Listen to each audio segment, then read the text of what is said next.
मित्रों, हम सभी ने अपने स्कूल के दिनों में एक कहानी तो जरूर पढ़ी होगी, जिसमें एक राजा था और उस राजा के संबंध में ये कहा जाता था कि अंधेरी नगरी चौपट राजा टके सिर भाजे टके सिर खाजा। शायद इससे आपको स्मरण हो गया होगा कि मैं किस कहानी की बात कर रहा हूँ। अब मैं उस कहानी के माध्यम से एक बात आपको समझाना चाहता हूँ। यह बात है बाइबल के पुराने नियम की। बाइबल का जो पुराना नियम है उत्पत्ति, उसमें एक ऐसी घटना का वर्णन आता है जिसको सुन के आप यही कहोगे कि अंधेरी नगरी चौपट राजा टके सिर भाजे टके सिर खाजा। तो चलो मैं आपको बताता हूँ।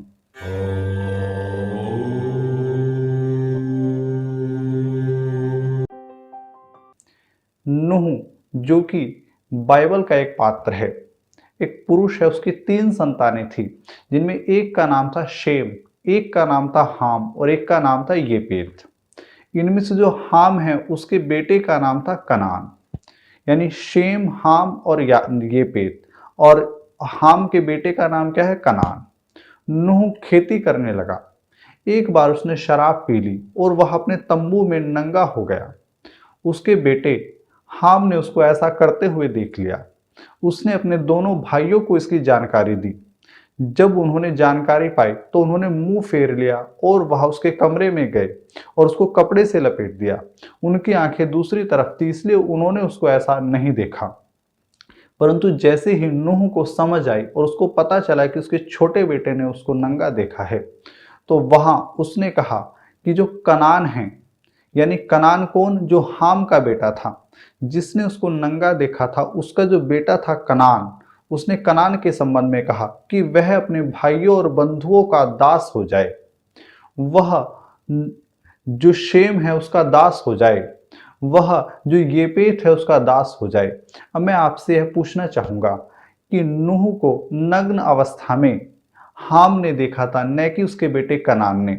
परंतु फिर कनान को ऐसा श्राप क्यों दिया गया? कनान के संबंध में ऐसा क्यों कहा गया कि वह सबका दास हो जाए?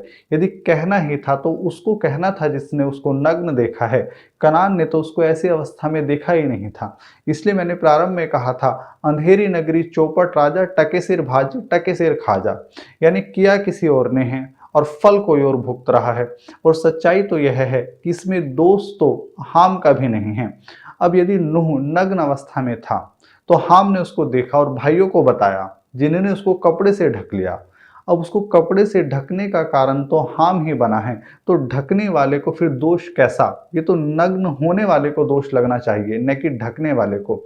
इसलिए मैं बाइबल वालों से ये पूछना चाहूंगा कि आखिर ये नूह का किस प्रकार का न्याय था और क्या बाइबल इसी प्रकार के अन्यायों से भरी हुई है?